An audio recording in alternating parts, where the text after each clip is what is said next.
నమస్తే, welcome to real news. Jaganmohan Reddy హయాంలో టీటీడీలో భారీగా అక్రమాలు, అవినీతి జరిగిన విషయం మనందరికీ తెలిసిందే. అయితే కూటమి ప్రభుత్వం అధికారంలోకి వచ్చాక దానిపైన ఎంక్వైరీ మొదలు పెడతాం, తిరుమలను ప్రక్షాళన చేస్తామని చెప్పి స్వయంగా ముఖ్యమంత్రి చంద్రబాబు గారే ప్రకటించారు.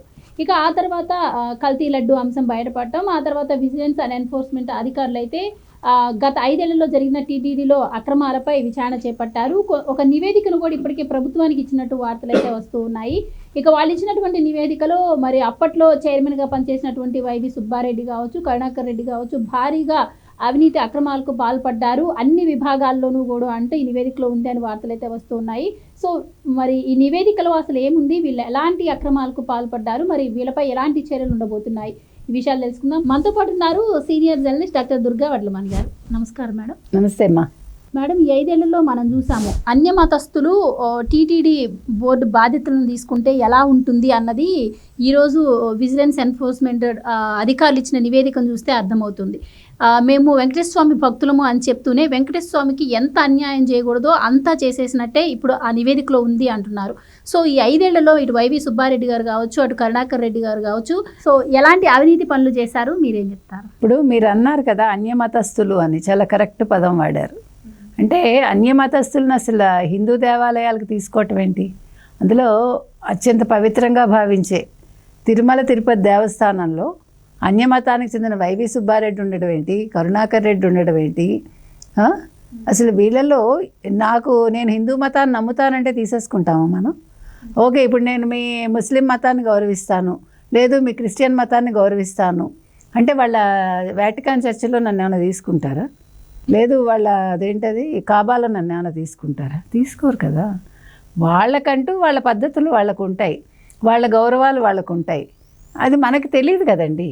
ఇప్పుడు నేను గౌరవించటం వేరు, నేను వాళ్ళ ప్రకారం నేను చేయగలగడం వేరు. అన్లెస్ అంటిల్ నేను అందులోకి వెళ్ళగలిగితేనే నాకు అందులో కూలంకషంగా తెలుస్తుంది.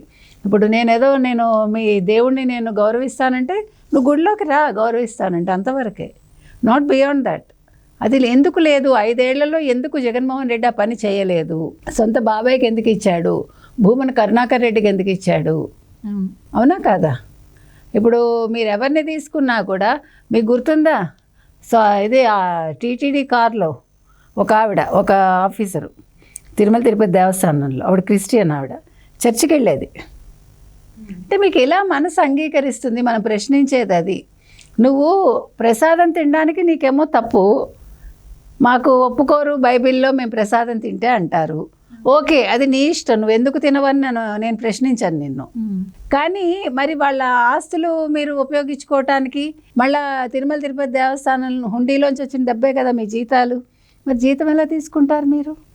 దానికి ఏమి అంటుండదా? దానికి అదేమీ తప్పు కాదా? అది ప్రసాదం కాదా? అది మొక్కులు చెల్లిస్తారు ప్రజలు, అది గుర్తుపెట్టుకోండి. వాళ్ళు ఏం ఆలోచించుకుని అందులో హుండీలో వేస్తారో మనకు తెలియదు. అదంతా కూడా వీళ్ళకి కొట్టదా రేపొద్దున్న? అంటే మనిషి ఎందుకు ఆలోచించడు ఆ రకంగా? నీ నమ్మకం నీది, నీ నమ్మకాన్ని ఎవడో ప్రశ్నించడు. కానీ నా నమ్మకాన్ని నువ్వు అణగదొక్కాలనుకున్నప్పుడు, లేదా నా నమ్మకం మీద నువ్వు నీ అథారిటీ చెలాయించినప్పుడు, లేదు నా నమ్మకాన్ని నువ్వు నీ సొంతానికి ఉపయోగించుకున్నప్పుడే నాకు కోపం వస్తుంది. నా దేవుడిని నేను తిట్టమని ఎవడు చెప్పాడు? నీ దేవుడిని నేను తిట్టను, నా దేవుడిని ఎందుకు తిడతావు నువ్వు? ఇదొకటైతే ముఖ్యంగా అసలు టీటీడీని వీళ్ళు ఒక ఆదాయ వనరుగా చూసినట్టే తెలుస్తోంది. ఇటు 1 ఇయర్లో 1,00,000 బ్రేక్ దర్శనాలు, 4 ఏళ్లలో 4 లక్షల బ్రేక్ దర్శనాలు కావచ్చు, స్వామివారికి ప్రసాదానికి కొనుగోలు చేసే అన్నీ. అసలు మీకు ఇప్పుడు అదే లిస్ట్ మొత్తం మనం తీసాం అనుకోండి, మీరు చెప్పినట్టుగా 4 లక్షల మందికి బ్రేక్ దర్శనాలు ఇప్పించాడు. 300 రూపాయల టికెట్లు రోజుకి 2,000 నుంచి 3,000. మీకు తెలుసా? అంటే రోజా, పెద్దిరెడ్డి రామచంద్రారెడ్డి, ఇంకా ఈ అనుయాయులు ఉంటారు కదా, వీళ్ళందరూ కూడా రోజా వారం వారం వెళ్ళిపోయేది కదా. వెళ్ళిపోయి ఉపన్యాసాలు ఆవిడ అక్కడ చంద్రబాబుని తిడుతూ, మరొకళ్ళని తిడుతూ, అంత దర్శనాలు అయిపోయాక 50 మందిని వేసుకెళ్ళడం, వాళ్ళ దగ్గర వసూలు చేసుకోవడం.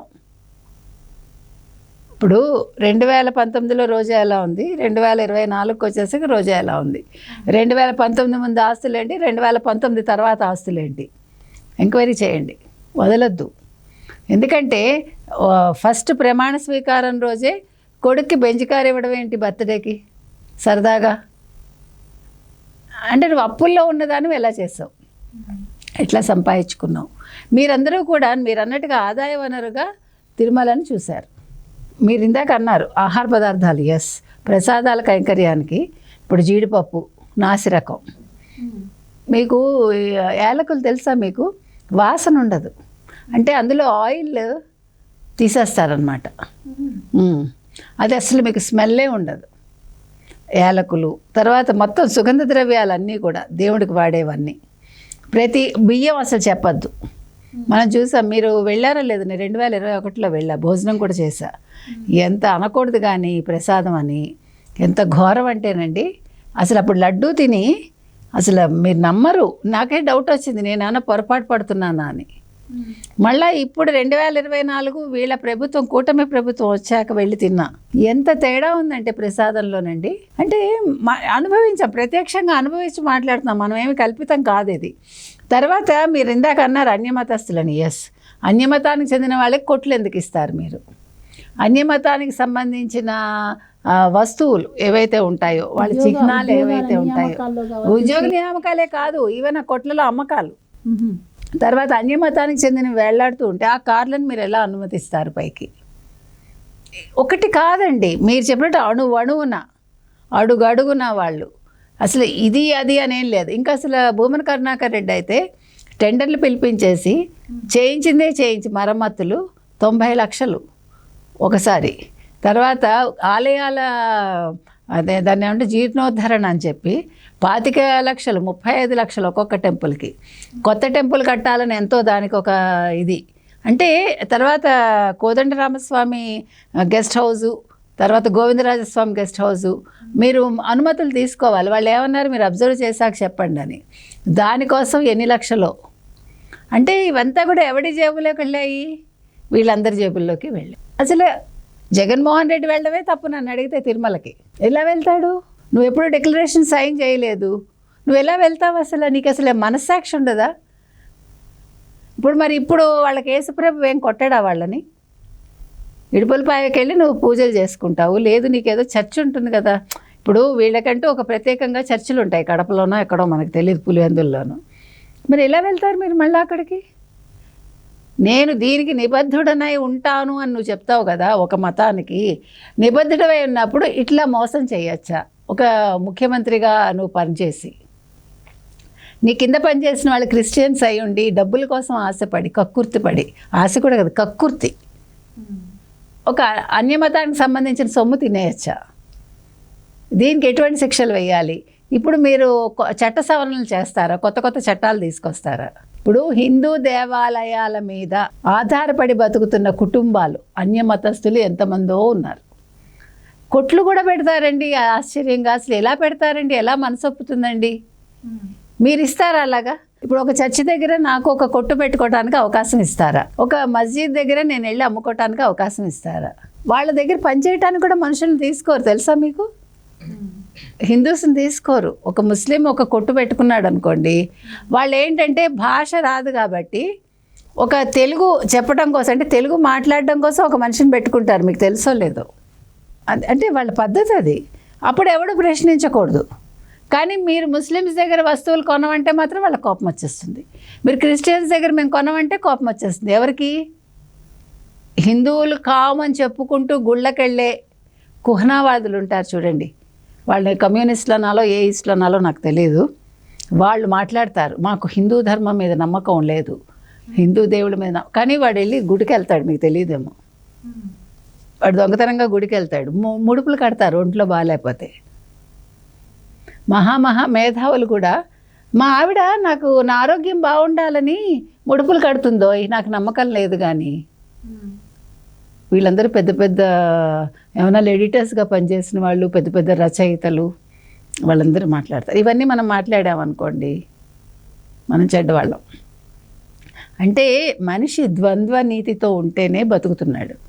ఉన్నది ఉన్నట్టు చెప్తే, అందుకే యథార్థవాది లోక విరోధి అంటారు.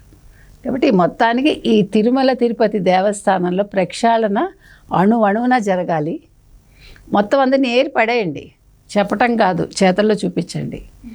అక్కడ హిందూ మతానికి సంబంధించిన తప్ప ఇంకోటి ఉండకూడదు. ఈ విషయంలో చాలా ఖచ్చితంగా ఉండాలి. ఇంకొకటండి, ఇక్కడ ఇంకో విషయం కూడా నేను ప్రస్తావిస్తున్నా. మీరు కొండ మీద తిరిగేటప్పుడు షార్ట్స్ వేసుకుని ఇవన్నీ కూడా ఎలా చేయకండి. ఆ ఉన్న ఒక రోజు 2 రోజులో మీరు పద్ధతిగా మంచి బట్టలు వేసుకుని ఆడగాని మగ కానీ ఉండాలని ఒక చట్టం తీసుకురండి.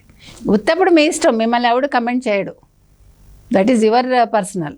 కానీ కొండ మీద మాత్రం ఇవన్నీ ఉండకూడదని చెప్పండి. మీరు ఒక దేవుడి దగ్గరికి వెళ్ళినప్పుడే ధోవతి కట్టుకోవాలి, లేకపోతే ఇది కుర్తా వేసుకోవాలి కాదు. కొండ మీద ఉన్నప్పుడు పద్ధతిగా ఉండాలని ఒక రూల్ మాత్రం తీసుకురావాలండి. Right madam, thank you so much. Thank you. Please subscribe to Leo news for more videos.